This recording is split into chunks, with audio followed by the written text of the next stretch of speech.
Rub me like a Hellcat. Hello students of class second year, myself Saba Shaukat, PMIC Lakhpeda बाग बाराबंकी।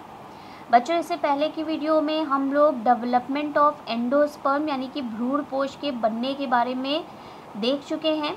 और मैं आपको बता दूं कि ये बहुत इम्पॉर्टेंट टॉपिक है जिसमें आपका क्वेश्चन आता है कि what is endosperm and explain the types of endosperm, यानी कि भ्रूणपोष किसे कहते हैं और भ्रूणपोष के प्रकारों का वर्णन कीजिए।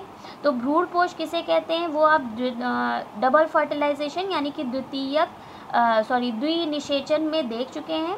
और आज हम लोग देखने जा रहे हैं टाइप्स ऑफ एंडोस्पर्म यानी कि भ्रूणपोष के प्रकार। तो आप देखेंगे कि भ्रूणपोष 3 प्रकार का होता है। पहला है फ्री न्यूक्लियर डिवीज़न, ठीक है, यानी कि जिसे आप कह सकते हैं फ्री न्यूक्लियर एंडोस्पर्म यानी कि स्वतंत्र केंद्रकीय। सेकंड आप देखेंगे सेलुलर यानी कि कोशिकीय भ्रूणपोष।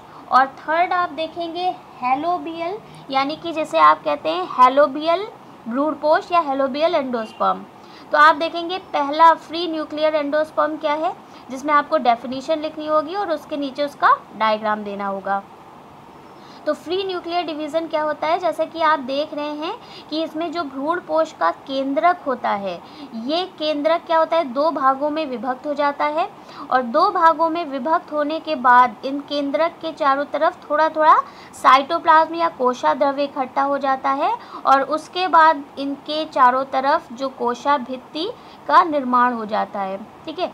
नेक्स्ट आप देखेंगे जिस तरह से सेलुलर एंडोस्पर्म यानी कि कोशिकीय भ्रूणपोष।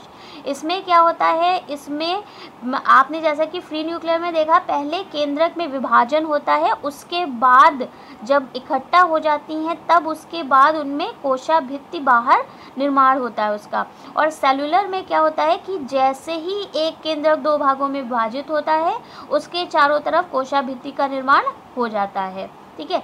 नेक्स्ट आप देखेंगे हेलोबियल एंडोस्पर्म। तो हेलोबियल एंडोस्पर्म या हेलोबियल भ्रूणपोष क्या होता है, हेलोबियल भ्रूणपोष जो होता है वो दोनों जो एंडोस्पर्म है यानी कि स्वतंत्र केंद्रकीय और कोशिकीय फ्री न्यूक्लियर और सेलुलर एंडोस्पर्म के बीच की अवस्था होती है। और इसमें क्या होता है कि इसमें पहले जो केंद्रक है, ये देख रहे हैं जैसे कि आप पहले केंद्रक क्या होता है विभक्त होता है और विभक्त होने के बाद उसके बाहर कोशाभित्ति का निर्माण हो जाता है, जैसे कि कोशाभित्ति का निर्माण हो गया। उसके बाद जब आप देख रहे हैं ये 2 तरह के बन गए। अब इसके बाद इसमें देख रहे हैं एक में जो है वो पहले आपका कोशाभित्ति का निर्माण हो गया। अब इसके बाद जब ये 2 बन गए तो इसमें क्या हो रहा है, जो ये डिवीज़न इसमें होता जा रहा है, ये कई केंद्रक बनते जा रहे हैं।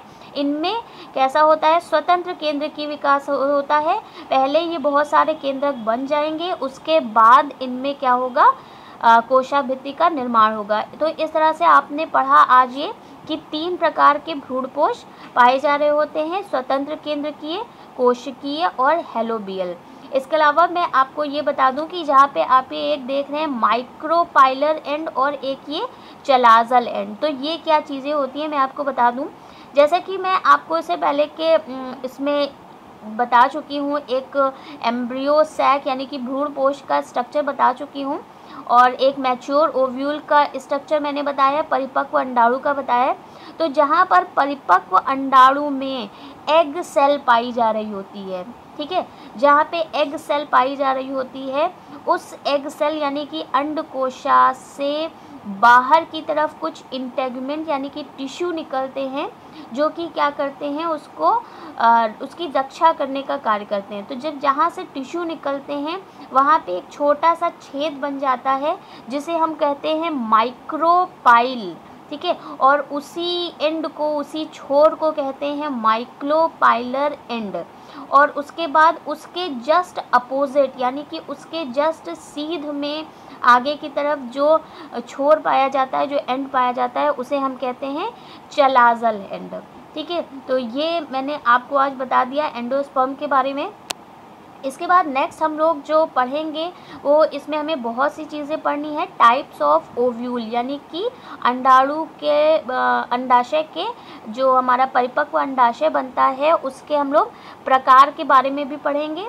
तो आज के लिए बच्चों सिर्फ इतना ही। और जो मैंने आपको बताया कि आपको किस तरह से अपने नोट्स प्रिपेयर करने हैं, आपको हेडिंग लिखनी है। हेडिंग लिखने के बाद जो भी मैंने आपको डेफिनीशन बताई है आप वो डेफिनीशन लिखेंगे। उसके बाद आप इसका डायग्राम बनाएंगे, और डायग्राम बनाने के बाद ध्यान रखिएगा इसमें नेमिंग नहीं दी है, लेकिन आपको नेमिंग भी करनी है। जिसमें आप ये देख रहे हैं ये केंद्रक दिया हुआ है। जब आप यहाँ पर इसमें करेंगे तो ये देखेंगे आप यहाँ पर सेल वॉल या कोशा भित्ति बना देंगे, ठीक है। और इस तरह से हेलोबियल में भी आप केंद्रक या न्यूक्लियस का जो नेमिंग है वो ज़रूर करेंगे। थैंक यू बच्चों।